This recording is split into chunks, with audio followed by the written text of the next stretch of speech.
Last week, the highest number of COVID 19 cases were reported so far in the pandemic, said the chief of the World Health Organization regarding the first week of the new year.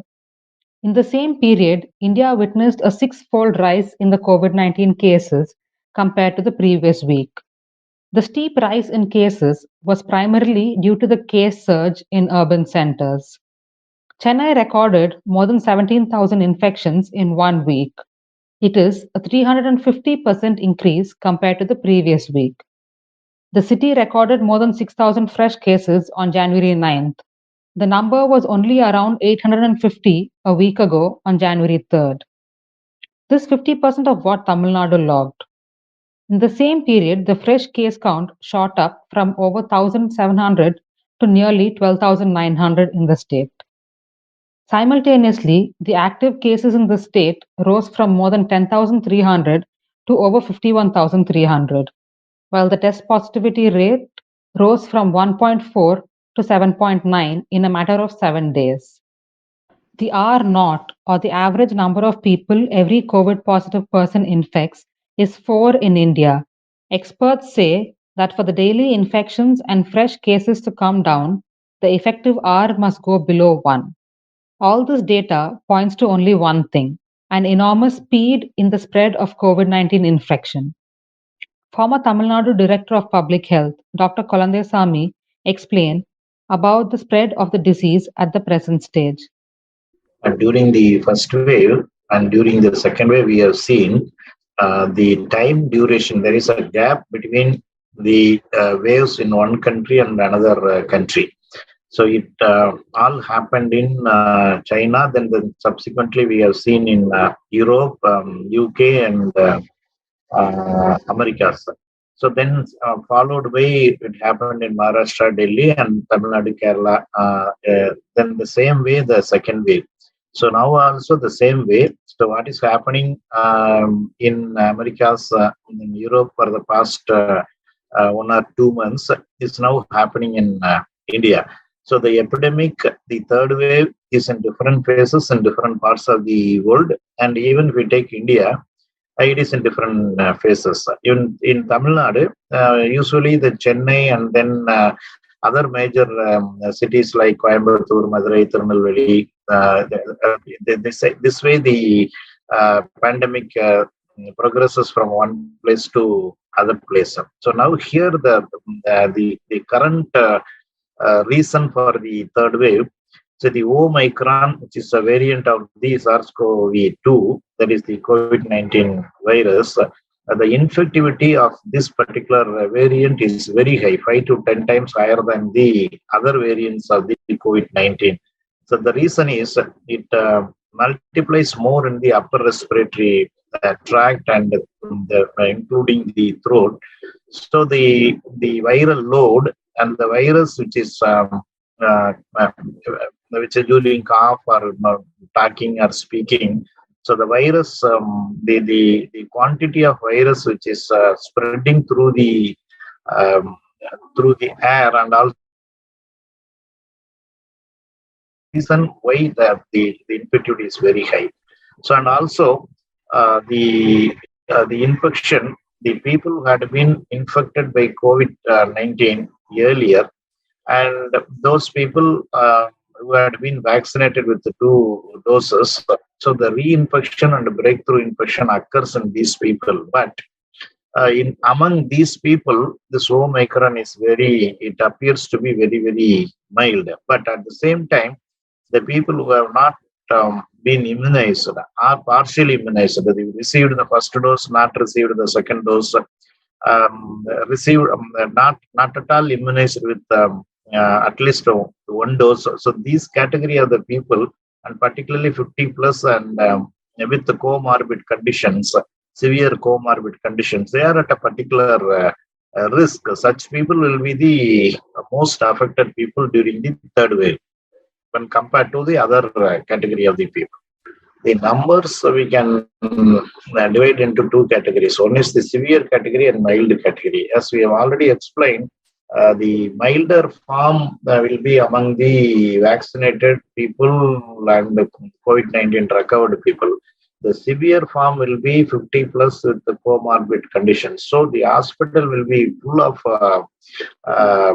such kind of people. So that proportion of the people will be suffering more. That is the main thing. So then recovery rate also will be, because of their comorbid conditions and age. Recovery rate also maybe the mortality rate. So from 1%. So now it may, if we include those category of the people, then mortality rate may go up when compared to the first wave and second wave.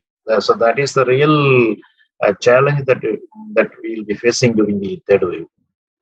There is much discussion about the Omicron variant being a mild one with limited symptoms. But is it mild for everyone? Can we afford to be wary of its spread? Moreover, amidst the third wave, what is at stake for the much spoken about booster dose? In Singapore, people did a study analysis about the immunity status of the people who had been infected with the SARS-CoV-1. That earlier it had been known as SARS. Now it is being named as SARS-CoV-1, and this COVID-19 is named as a SARS-CoV-2. So even after almost nearly about 2 decades after the infection with the SARS-CoV-1 in 2002, so these people are still, they are having the cell-mediated immunity. They are having robust immunity against the SARS-CoV virus 1. Here in the case of the COVID-19, the immunity developed by the natural infection and the immunity developed by the vaccines is long-lasting. Antibodies is not the only tool to measure the immunity level. So there is another component, the cell-mediated immunity, where the cells remember the foreign antigen. So the moment a new infection occurs with the same virus, the body responds in a better way to overcome the infection. So that is why the Omicron is mild among the people who had been infected by the Omicron variant. But it is already, people are seeing it is very severe among the people who are unvaccinated and partially vaccinated. Immunologist Satyajit Rath further explains the repercussions of an unvaccinated or partially vaccinated population while simultaneously having a population that is highly immune to the virus. Whether we have the drive or not is almost rendered irrelevant by the apparent fact that we don't seem to have a special focused set of policies to address the problem of the unvaccinated. All of us should remember that the unvaccinated are not simply random individuals distributed in communities. The unvaccinated tend to cluster as communities of the marginalized, as communities of the underprivileged. In places like the United States, the communities of the irrational conservatives, the irrational conservative radicals, whatever you call them. All of these are communities in which virus populations can grow enormously, both in terms of rapidity as well as in terms of generating potential virus variants for future selection, and so on and so forth. So focusing on the unvaccinated and completing their second dose vaccination, and where necessary, first and second dose vaccination, is going to take specifically designed policies. Whether we have the drive or not, we don't seem to have developed policies, or at least they're not heard of in the public domain. This is one major issue that I think across the world, and particularly in India, we are deficient in. The second issue connects to this point about communities remaining unvaccinated. And when communities remain unvaccinated, what we are doing by allowing communities on the one hand to remain unvaccinated, and on the other hand, creating hyperimmune communities, these living cheek by jowl with booster doses, is allowing a growing virus population with all the potential variants included in it to be repeatedly tested against the hyperimmune population, so that future true immune escape variants acquire the likelihood of emerging. In all these things, however, In all these terms, therefore, inclusive approaches are absolutely essential. And what that means in vaccine terms is that we should not be in a situation where we are thinking about vaccinating under 18s, vaccinating with additional doses, those at high risk, such as healthcare professionals, and completing the basic vaccination should not be either or situations. Our vaccine manufacture, our vaccine supply, our vaccine distribution, and our vaccination implementation systems need to be geared to deliver all of these simultaneously. This is a context where it's important to underline Cuba. Everybody talks about not having enough vaccines, not having enough resources, not having this, not having that.